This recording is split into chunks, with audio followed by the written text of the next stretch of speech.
And joining us right now to reflect upon those times where he said, Coach, I got one. Coach, this kid, he's gone. I'm telling you, he's gonna be the next one. Always telling me about the next one. Coach, this is gonna be that dude. He's gonna be that guy. He's gonna be the best player in the country. I'm telling you, Coach, he's gonna be the best player in the country. Bryce Underwood, remember I told you. Well, I remember when he told me Bryce Underwood was gonna be the best player in the country. I'm talking about Jermaine Crowell, who joins us on the Big 1050 WTKA online at the big1050.com. Coach Crowell, how you doing this morning? What's going on, Sam? What's going on, Coach? I remember it was about 4 or 5 years ago. They all run together where you said, I know this young man is going to be the best player in the country. How did you know Bryce Underwood was going to be the best player in the country? He was special, man. He was a different kind of kid. Like he had all you could tell he was gonna be long, you could tell he was gonna be athletic, but man, we did a workout one day and it was like a week long worth of workouts. And at a early age he was already advanced. He came in as a freshman doing stuff that seniors do. So yeah, and I done been around a lot of them. He reminded me of Jay Rue. You know, he had the same kind of leadership type skills. He led by his work ethic. Like he wanted to be first. Anytime you got a kid like that with those kind of physical attributes, and you know, knowing the folks that I know, yeah, I figured he had a good shot. Well, he sure did. And what I was as impressed by, you could see the physical attributes right away. Like he came in as a freshman looking like a much older kid. He just had the physical characteristics. But your program was big time when he got there. I mean, Bryce Underwood didn't make Belleville the champion. You were the champion already. He kept it going, right? And so, but that was impressive in and of itself. That a kid can step into a program as established as yours was and not be overwhelmed as a true freshman. So what about that, man? That to see his mental sort of maturity right away. I mean, were you expecting that? Did you know that right away about him? I mean, you look at his dad and his family. They've always like put him in great situations. And at the time, Donnie Dooley was his quarterback coach, and he had him, doing a lot of board work. And then we hired Kyle Short to be the offensive coordinator. He's the head coach over at Saline now. He comes from a quarterbacking background. He was working with Quarterback University at the time, so he had some folks that were gonna pour into him on a mental side. So no, it didn't surprise me. He had good people around him. His dad made sure he had good people around him. And so you fast forward to him becoming the number one recruit in the country. He goes through the recruiting process.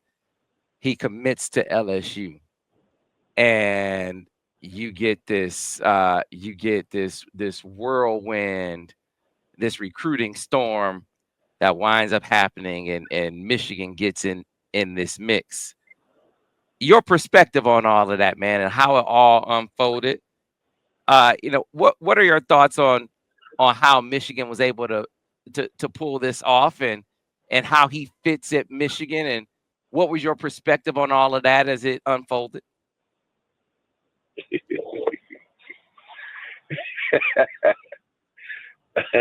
uh, yeah, I thought it was interesting. I thought that LSU had done a hell of a job of recruiting. Hats off to Coach Joe Sloan because you know to spread the word of how good Bryce was, I also told all the colleges, like, hey, this kid is going to be the number one player in the country. Back when Bryce was in the ninth grade, because I wanted them to know, like, ahead of time, like you better get on him early. You better pay attention to him early. And of all the people, I think Joe Sloan took heed. I think he was coming from La Tech at the time, and he saw it, and he saw Bryce's attributes, and he had just become the quarterback coach over at LSU, and he started recruiting me hard early, and that's why I think Bryce is a loyal kid. The Underwoods are a loyal family, and had they not, it was just I think it was a meant to be type deal. Like everything that needed to happen happened in order for him to end up at Michigan. Like, say for instance, somebody pointed out, had Belleville went on to win the state championship, Bryce would have never got a chance to really even think about, what was going on. Because as soon as he'd have won the state championship, he'd have already been signed and he'd have been gone. So as much a part of, had we not lost, when we lost, things might be different. Like, that's crazy when you think about that. Like, I mean, it was a lot that went into it. LSU was struggling at the time. I think that him going down there on his visit and, LSU not having the greatest of performances against Alabama, that had to help, some. And then the outpouring of love from, the Hellgate folks at the games. I mean, and then the job that, they did it was a whirlwind of things that all went right, like that all fell into place, which makes you feel like, I guess it was what it was supposed to be. He's where he's supposed to be. I mean, the best player, the first number one player in the country, ending up with the defending national champs at home, right up the street. Like, ain't that the way it was supposed to be? It had to end that way. It's storybook. Mm-hmm. So tell me this. So, I know you over the years, you've had a lot of guys, and it was always your mission to make sure you didn't let your personal bias influence where they went. I know you're a Michigan fan. I know you're a Michigan fan through and through. And you would always say, but I'm not going to push my guys to Michigan. And you would never push your guys to Michigan. But once it's all over and they choose Michigan, can we talk about how you feel once it's over and they choose Michigan? Can we ask you how it feels after it happens? Can Hey we man, ask you I tell you how this. that hits you? I tell you this. I told Bryce. I was like, man, I ain't gonna lie, Bryce. I wasn't gonna tell you to go to Michigan, but I always want the storybook ending. Like, I want my kids to have the best experience in life possible. And one of the things that I told them during the process, I was like, man, one of my dreams for the Underwoods, I wanted them to go to the middle of the field at Michigan, and I wanted the folks from Michigan to get a chance to tell them how important the number one player in the country was to us. I really wanted them to get, hey man, I know LSU and them love you, but do you know what you mean to us? Like, you'll never get loved the way you gonna get loved at the crib. Never. That's just the way it is. And then for him to, be from the city of Detroit, have won state championships at Belleville, and he's big, so, and I wanted that for them. I wanted I wanted them to understand, like, man, hey, you the first. And now you can go to Michigan and you can do some things that were only dreamed about. Let him go win a national championship at Michigan being from the city of Detroit. I mean, him doing it at LSU would be big, but Sam, come on now. You see how we love the Lions? Do you see how we love the Lions? Yes, sir. You let a kid from the city of Detroit take Michigan to a national championship. Get out of here, man. I want that for my kids. I pray that is his experience. I pray that they put him in a position so that he can win a national championship, win the Heisman, and make Michigan football, the place to be. That would be a dream of mine. Like, honestly, but I am unbiased when it comes to where I send my kids. I know you. I'm just saying, man. I understand. My personal feelings don't get. I understand. I don't let that because I know these recruiters from around the country. They know that I'm. I understand. It's only the Michigan fans that be getting confused sometimes. But it's cool. That's why I understand. You got to have relationships with all these coaches, and you got to send kids all over the country. That's why I said after they commit somewhere, Bryce is already committed to Michigan. That's why I said once he's committed. Yeah, now how you feel? Hey man, I can't wait to see what happens next. I'm like the world. I want to see who the OC gonna be. I want to see what pieces they put around him. I get to be a fan now. And that's cool. Like it's all about the pieces you put around him. So let's see what's about to happen. Get those recruiters to recruiting. Hey, call man. Alan True. He can give y'all some advice. Yeah, yeah, right. Hey, man, Bryce been out here recruiting hard. So before you go, another thing I wanted to point out, because I was one of the things that really stood out to me was the way his dad, and we're talking to Jermaine Crowell.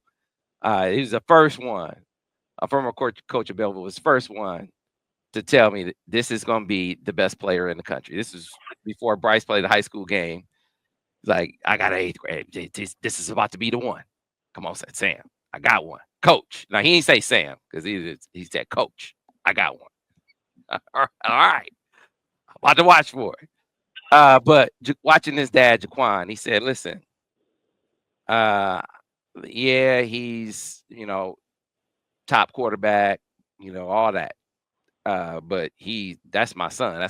He's my son first. So his point was, hey man, I'm gonna make sure he's gonna be a kid. He got school. He's gonna do some kid stuff. I think he was talking at the time. He was talking about like he had sent him to Cedar Point or something. He was making sure that he was doing some kid stuff too. He was making sure that in all of the journey of becoming this top quarterback, because it's about the grind, it's about the work, that he was preserving some of the other stuff too. And so the balance that he was still ensuring was there. Hey man, this was a very intentional process, man, that he was bringing in there. And I know it was hard this last year with all the attention that was on them as the number one player in the country. Man, it was an impressive thing for them to endure the way they endured it. Very much so. Very, very, very much. I didn't realize, and this is, I felt ashamed. I didn't realize, because I wasn't as involved in the process as I would have been had I been the head coach. So from afar, all I could think about was, okay, well, LSU not playing well. I don't know if these coaches gonna be here. Joe Sloan, this is his first time as really the OC, and I'm not liking what I'm seeing. Like, okay, well, Michigan's OC don't look like he's much better. Uh, these situations. I'm thinking situations. I'm thinking football. I'm not thinking, okay, they got an entourage. You know, I'm not thinking about the pressure that the family was going through. And that wasn't cool. Like I as a coach, like as much as I love Bryce, Jay played for me. The dad played for me, so he's my first safety. So I want to try to make sure I'm on top of looking out and guarding him from what it is that they going through, and I missed that. And I knew about it early in the process, and okay, we gonna do this, we gonna do, but when it was most critical, I felt like they was on their own, and that wasn't cool. That was not cool because man got to look out for his family first, and that's what Jay had to do. He had to protect the family first, because the Michigan crowd can turn ugly quick. The same bravado that they love you with, they will flip on you and they will hate you with. And these are real families, real kids, real lives involved. It's not, the internet. And I hate that I missed that because I felt like they had to deal with that on their own. You talking And about that's not you right. talking about after that false report was put out. But I think that's I Yeah. think that's any I think that's any fan base. But you're right. You're right. There were some fans who reacted real negatively after that. Fortunately, things calmed down and things got smoothed out, and then things flipped around, and young fella stayed home. And now, Yeah, man. and now we I think I, I think they should shout out, those folks that really put in the work to help steer the ship the right way. Like at the end of the day, like the focus had to be on the kids. You know, always keep the focus on the kids. Don't listen to all that noise in the background. Everybody was chirping, but it was the family that pulled it through. It was Jay, it was Beverly, it was Underwood, it was Jace. They circled the wagons and did what was best for them. Yes, sir. Yes, sir. All right, so let's leave on this note. Talk about his game. Let's talk about what he brings to the table as a player. Tell the fans. I'm sure many have gone and watched him or seen his tape.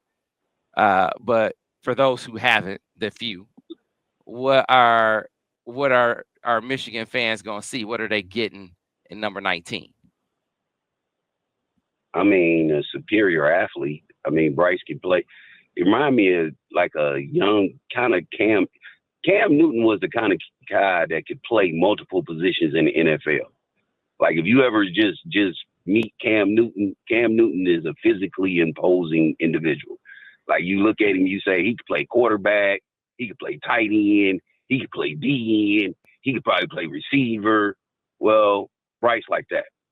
Bryce can play. Like Bryce legitimately could have played safety and been one of the top, probably the number one safety in the country. I think Bryce could go and play wide receiver. Bryce could probably play some corner, and Bryce is gonna get bigger. Like he's a freakish athlete, but that's just part of Bryce. Like that ain't what make Bryce Bryce. Bryce is a competitor, and he despises losing, and he's gonna outwork. There's no, I don't think anyone's gonna outwork him. And what people don't know is Bryce's whole high school career was,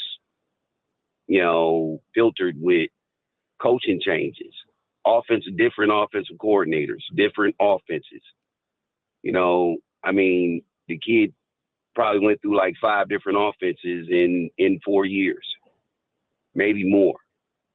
So that's a lot of inconsistency. So for the first time, which is what I'm excited about, he's gonna get consistent coaching day in, day out. He's gonna get, a consistent system day in, day out. And then you're gonna get a chance to see him grow, right before, the world's eyes, because everybody gonna be watching him. So it's gonna be pressure on, it's gonna be pressure on everybody. It's gonna be pressure on the coaches to produce. But like I think, he came from a high school that, we was, for a long time we hadn't lost a game. So he's used to those kind of situations. He's been prepped. It's not gonna be to the same degree, but he was made for this. So I'm just waiting to see the stuff that they put around him. All right. Is his IQ? Is he played for SM? He did SMSB work, during 707. Donnie Dooley, was his quarterback trainer. QBU. It's a system that's being developed. Dante did the same thing, like same process. I think he worked with Devin Gardner. So Detroit is starting to put it. Like, you better watch what's going on, man. Like they used to just say that all we put out was wide receivers and DBs. The top quarterbacks in the country the last few years then came from Detroit.